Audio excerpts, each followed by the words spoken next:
Halo Sobat Hidup Baru, bagaimana kabarmu? Kembali lagi bersama saya Dr. Felicia di podcast Makna Hidup, sebuah podcast yang inspiratif, komunikatif, dan edukatif dari Klinik Hidup Baru. Di podcast ini kami akan membahas informasi seputar kesehatan dan tentunya menarik untuk para Sobat Hidup Baru.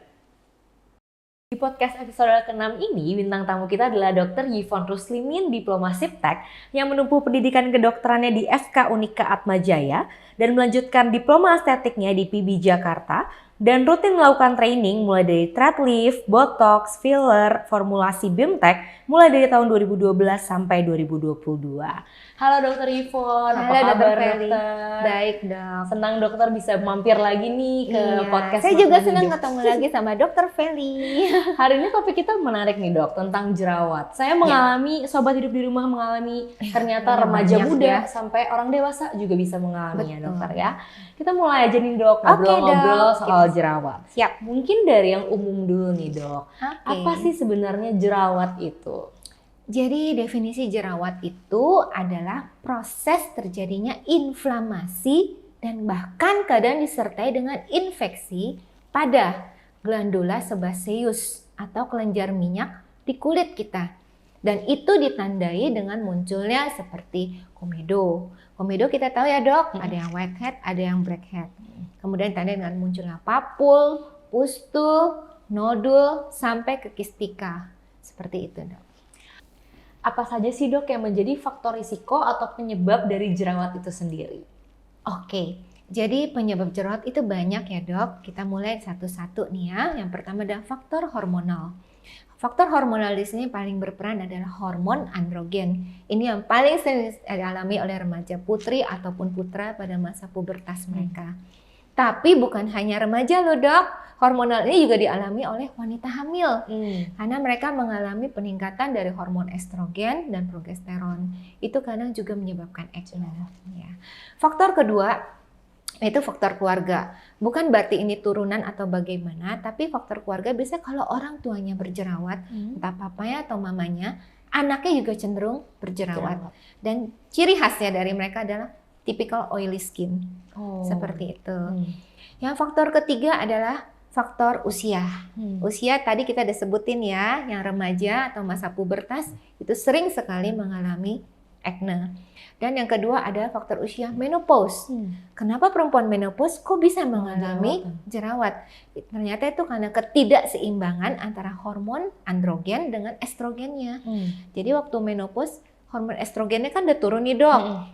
Hormon androgennya masih belum, masih bercokol nih, turunnya bertahap pelan-pelan. Akibatnya ini memicu sensitivitas terhadap glandula sebaceus, nah terjadilah jerawat. Dan penyebab lain, ini yang paling banyak nih dok. Satu, kebiasaan pola makan, pola tidur, dan sebagainya. Biasanya yang remaja, makannya banyak gorengan, lemak-lemak, dairy foodnya kenceng nih dok, sayur sama buahnya sama minumnya kurang. Dan kedua adalah proses stres. Stres ini juga pemicu jerawat. Kurang tidur, stres berlebih, itu semua memicu ketidakseimbangan pada hormon. Dan yang ketiga itu juga, yang sekarang ini kita ingat pandemi kemarin kita sering pakai masker ya dok. Nah, acne mask itu sering sekali terjadi oleh karena masker naik turun terus kita ngomong akhirnya timbullah acne di seputar perioral seperti itu. Helm juga ya, karena tekanan itu bisa memicu jerawat. Terus apalagi nih dok, yang sering adalah tangan. Tangan sering iseng korek. Tangannya kadang kotor, pegang muka, berasa mungkin tadi ada komedo kecil nih. Pegang, lama-lama jadi meledak, malah jadi membesar. Karena dirangsang, terus dikorek, apalagi suka dipencet pada jerawatnya belum matang. Jadi itu harus dihindarin juga ya. Karena tangan kotor ya dok ya. Iya, karena pegang uang, pegang pensil, pegang apa segala macam ya dok. Terus apalagi nih? Oh, satu lagi yang juga penting, kosmetik. Kenapa kosmetik juga bisa memicu? Sekarang ini kosmetik yang sering apa dok? BB acne, CC acne, covering matte powder. Yang diklaim bisa mengcovering 100% blemish, no noda. Tapi itu sebenarnya tidak cocok untuk yang acne prone skin atau yang oily skin. Ingat-ingat, karena tidak semua BB cream ini dirancang untuk oily skin. Jadi ini lebih banyak untuk dry skin atau mature skin. Kalau oily skin mau pakai BB acne harus cari BB cream harus cari yang benar-benar untuk acne. Jangan yang BB cream biasa karena BB cream itu sifatnya padat ya dok dan coveringnya kuat. Jadi creamy sekali. Akhirnya itu akan menutup pori dan memicu jerawat. Oh, baik. Seperti itu. Jadi harus hati-hati juga ya dalam milih kosmetik. Tadi banyak sekali tuh dok faktor risiko penyebab jerawat. Sebenarnya ada gak sih mekanisme atau patogenesis ya kita sebutnya timbulnya dari jerawat itu sendiri? Ya ada. Jadi dimulai kembali dengan si hormon. Jadi ketidakseimbangan dari hormon androgen dan juga dibantu oleh hormon insulin-like growth factor. Ini yang menjadi biang kerok utama.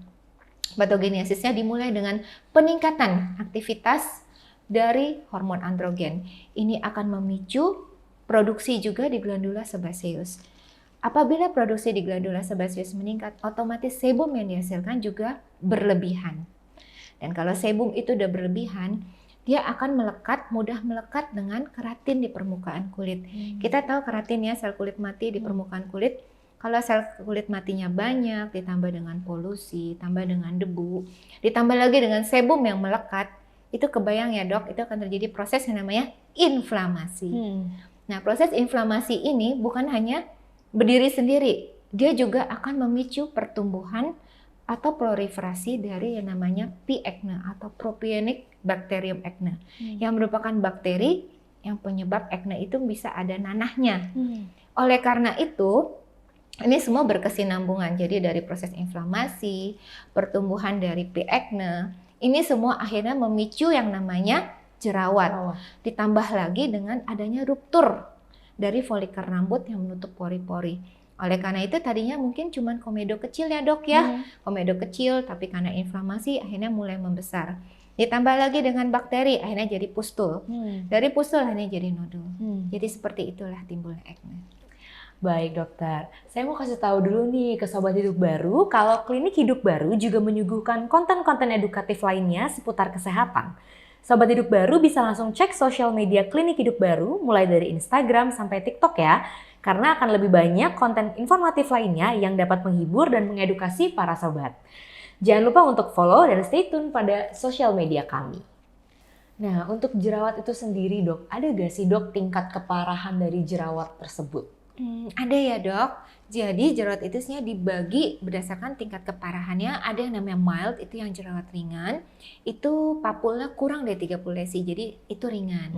Dan biasanya dalam waktu 2 bulan juga udah membaik dengan sendirinya tanpa harus terlalu banyak terapi. Terus ada juga moderate, itu tingkat keparahannya sedang. Itu jadi biasanya sudah meliputi papul, pustula, ada nodulnya. Tapi itu belum sampai mungkin keseluruhan muka, masih ada area-area yang bersih. Kalau yang severe ini udah meliputi semuanya, bukan cuma komedo, papul, pustul, nodul, kistik sampai konglobata. Dan itu biasanya bukan juga di wajah, tapi juga bisa ke leher, ke lengan, punggung dan sebagainya. Baik. Jadi jerawat itu bisa nggak cuma di wajah dok ya, tapi bisa juga ke area tubuh lain ya dok. Terutama yang severe ya dok, yang berat ya dokter. Kalau begitu pasti terapinya tuh berbeda-beda ya dokter ya? Iya betul. Boleh dijelaskan kira-kira terapinya bagaimana dok untuk jerawat yang ringan, yang sedang, dan juga yang berat? Oke, kita coba pelan-pelan ya. Mulai dari yang ringan.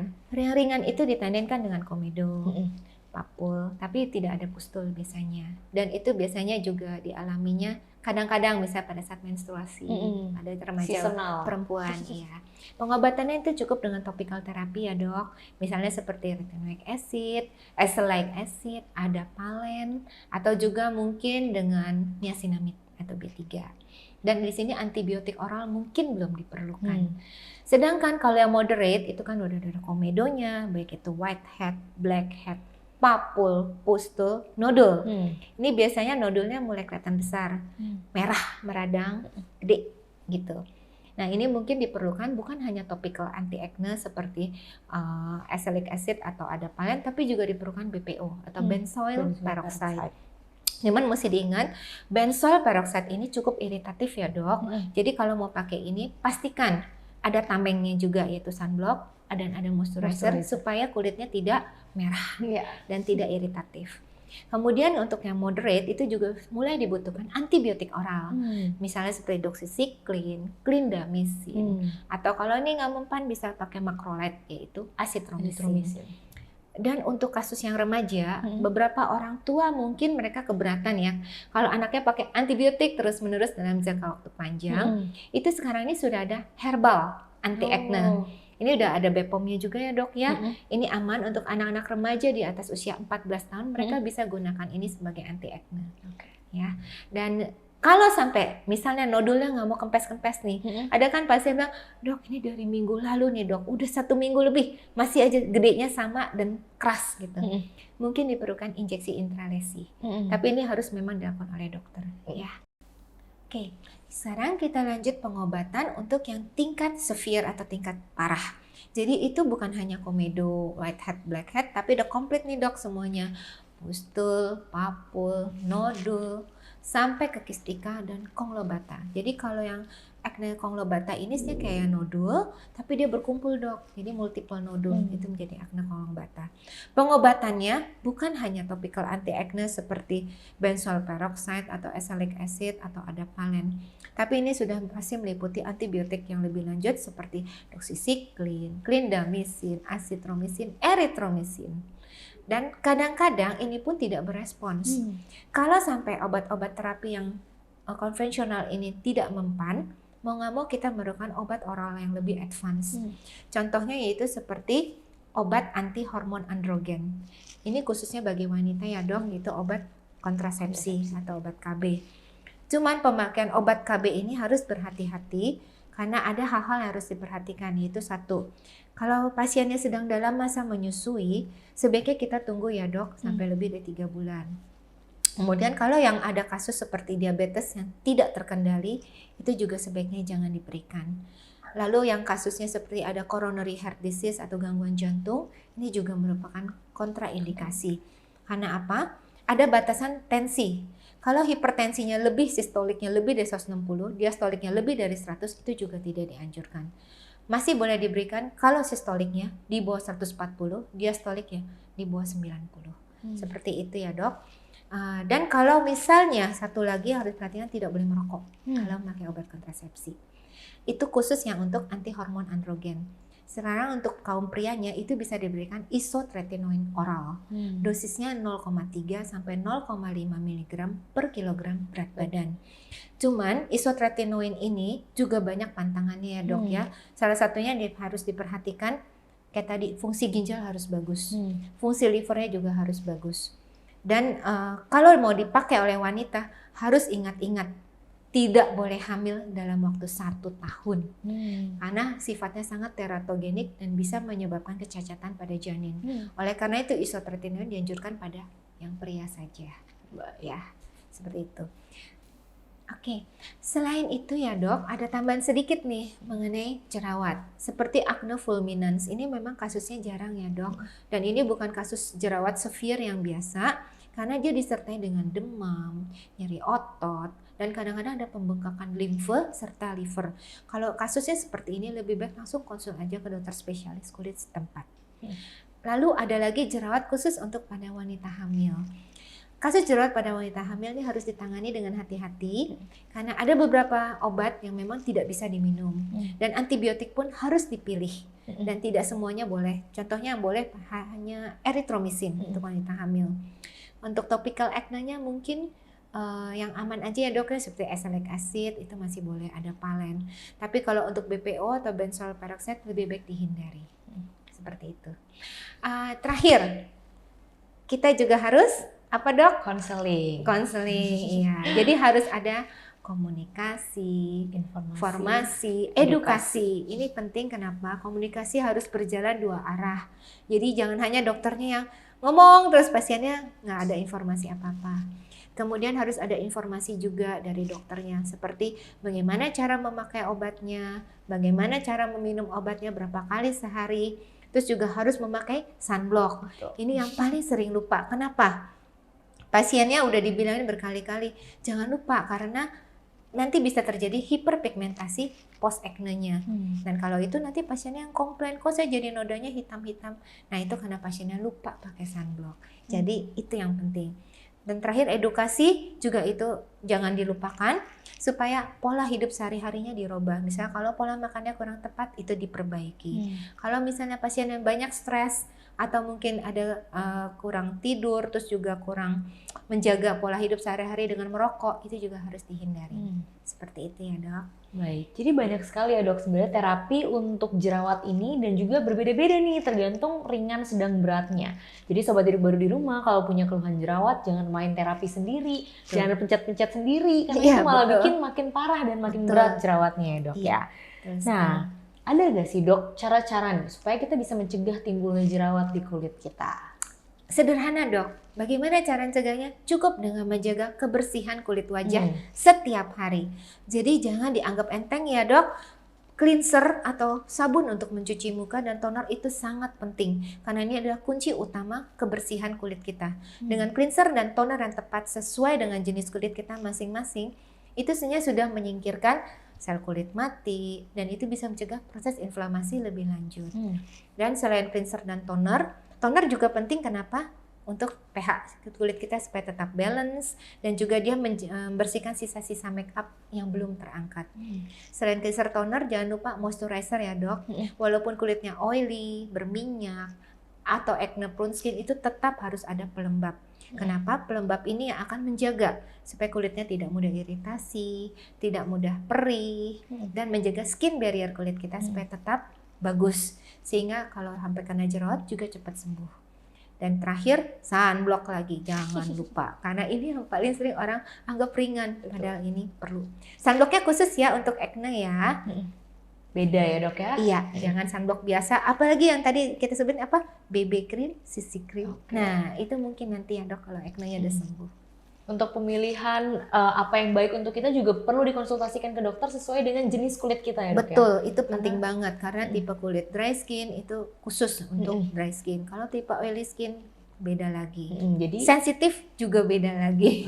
Gak boleh tuker-tukeran produk juga dokter ya, itu juga penting ya dok ya. Baik, Sobat Hidup Baru, Klinik Hidup Baru melayani kebutuhan kesehatan sobat mulai dari konsultasi dokter umum, dokter gigi, spesialis mata, spesialis akupuntur, spesialis saraf, spesialis kandungan dan kebidanan, hingga dokter internis.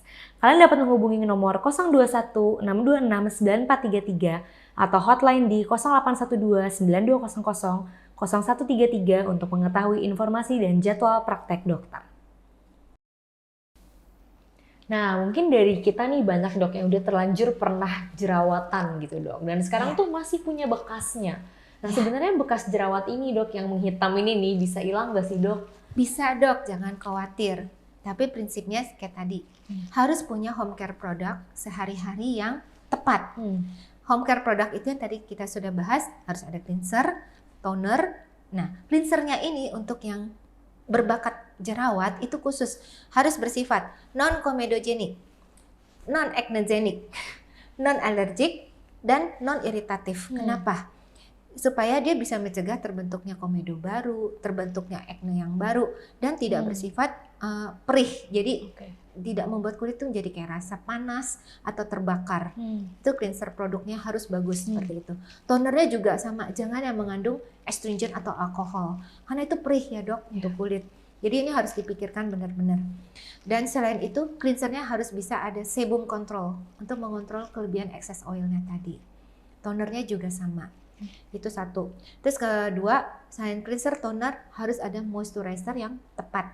Pelembab tadi yang sifatnya juga sama, anti-komedogenik, anti-acnegenik, dan bisa sekaligus mencegah acne yang baru yang terbentuk. Selain moisturizer, kita juga perlu mungkin night cream ya dok, untuk home care produknya. Night creamnya itu bisa yang mengandung mungkin retinoic acid tapi dosis rendah, tujuannya supaya mencegah acne baru terbentuk. Dan ini bisa membantu juga untuk menghilangkan noda-noda bekas jerawatnya, seperti itu. Dan kalau sampai terbentuk scars misalnya, scars kita tahu ya, noda jerawat yang bukan hanya biasa tapi kulitnya masuk ngejeglok seperti itu. Itu mungkin perlu serum khusus yang mengandung TGF yaitu transdermal growth factor atau EGF epidermal growth factor untuk menumbuhkan jaringan fibroblast yang baru. ini serumnya juga harus dipilih yang khusus dan tidak bersifat non-komedogenik. Jadi untuk home care produknya aja tuh harus dipilih. Dan yang lainnya harus diperhatikan adalah harus semuanya water based. Jangan oil based. Kalau oil based nanti berminyak, sebumnya meningkat lagi. Jadi harus diingat harus water based. Itu untuk home care-nya dok.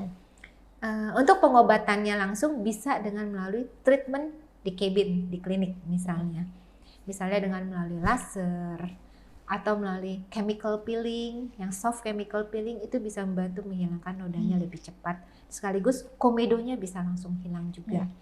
Terus atau dengan melalui dermapen. Dermapen ini kita juga enak karena kita bisa pilih mau nano needle atau mau needle yang lebih 30 pin atau 36 pin untuk scarsnya. Itu sangat baik untuk terutama scars dan bekas acne. Dan apalagi yaitu PDT light. Ini juga bisa membantu mengeringkan acne-nya dan sekaligus membantu menghilangkan bekas-bekas nodanya. Terakhir selain alat itu oral antioksidan. Misalnya seperti alpha lipoic acid, vitamin A, vitamin C, glutathione, karena ini bisa membantu memudarkan noda bekas jerawatnya. Baik, tadi sempat disinggung nih dokter di awal, kalau ternyata ada hubungan nih antara stres sama jerawat. Sebenarnya mekanisme bagaimana sih dok? Kenapa bisa dari stres bisa timbul jerawat? Iya, jadi gini dok, kalau banyak stres dan ada gangguan emosi yang kuat, itu biasanya kelenjar hipofisis anterior itu akan mengaktifasi hormon androgen. Jadi buntut-buntutnya akhirnya terjadi lagi ketidakseimbangan dari hormon androgen tersebut. Dan hormon androgen ini yang sudah teraktivasi, dia akan otomatis meningkatkan produktivitas juga di glandula sebaceus dan sebum yang dihasilkan ada berlebihan, timbullah proses inflamasi dan acne. Jadi kayak gitu ya dok. Baik, Sobat Hidup Baru, hari ini kita belajar nih tentang jerawat atau acne dari Dr. Yvonne. Ternyata banyak sekali jenis acne, nggak cuma acne yang ringan aja yang kita biasa suka pencet-pencet itu, ternyata nggak boleh dipencet ya dokter ya.